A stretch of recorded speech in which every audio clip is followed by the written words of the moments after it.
परमेश्वर ही भला है। यह की स्तुति करो, यहोवा के नाम की स्तुति करो। हे यहोवा के सेवकों, तुम स्तुति करो। बुधवार 8 मई 2024।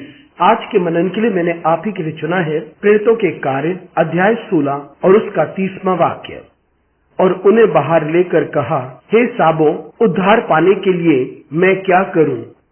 आपका दिन आशीषित हो। जब हम परमेश्वर की ओर से एक अद्भुत कार्य के साक्षी बन जाते हैं, तब ये जानना जरूरी है कि हम क्या हैं और परमेश्वर क्या है, और उद्धार के महत्व को समझना जरूरी है। आइए इस वाक्य पर मनन करते हैं। आज की सुबह का विषय है उसके अद्भुत कार्यों के द्वारा उद्धार।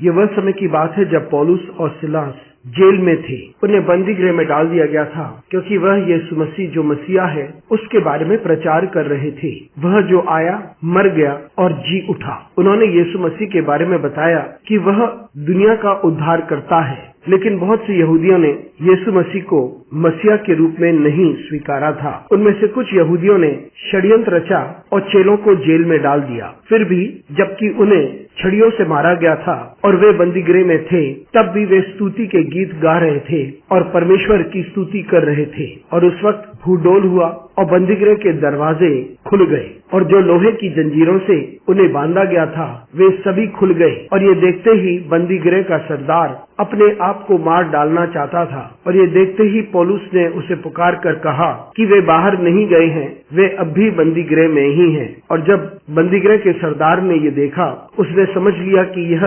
परमेश्वर का कार्य ही है। और फिर उसने उनसे पूछा, मैं क्या करूं ताकि मुझे भी उद्धार मिल जाए? जब जेलर ने परमेश्वर के कार्य को देखा और परमेश्वर के लोगों की प्रतिक्रिया को देखा, उसने उनसे एक आग्रह किया और वो था कि उसे उद्धार मिले। उसने अपनी जिंदगी में अद्भुत कार्य की उम्मीद नहीं रखी थी, लेकिन उसे यह बात महसूस हुई कि वह सच्चे परमेश्वर को नहीं जानता है और वह सच्चे परमेश्वर से यही चाहता था कि उसे उद्धार मिले। मित्रों, हम अपने आप को पहचाने। यदि हम परमेश्वर के अद्भुत कार्यों का अनुभव करना चाहते हैं, और क्या हम बहुत सारे आश्चर्य कार्यों को देखना चाहते हैं, और क्या हम परमेश्वर की सामर्थ्य को अपनी जिंदगी में देखते हैं, और क्या हम अपने आप को परमेश्वर के हाथों में सौंपते हैं ताकि हम उद्धार पा सकें?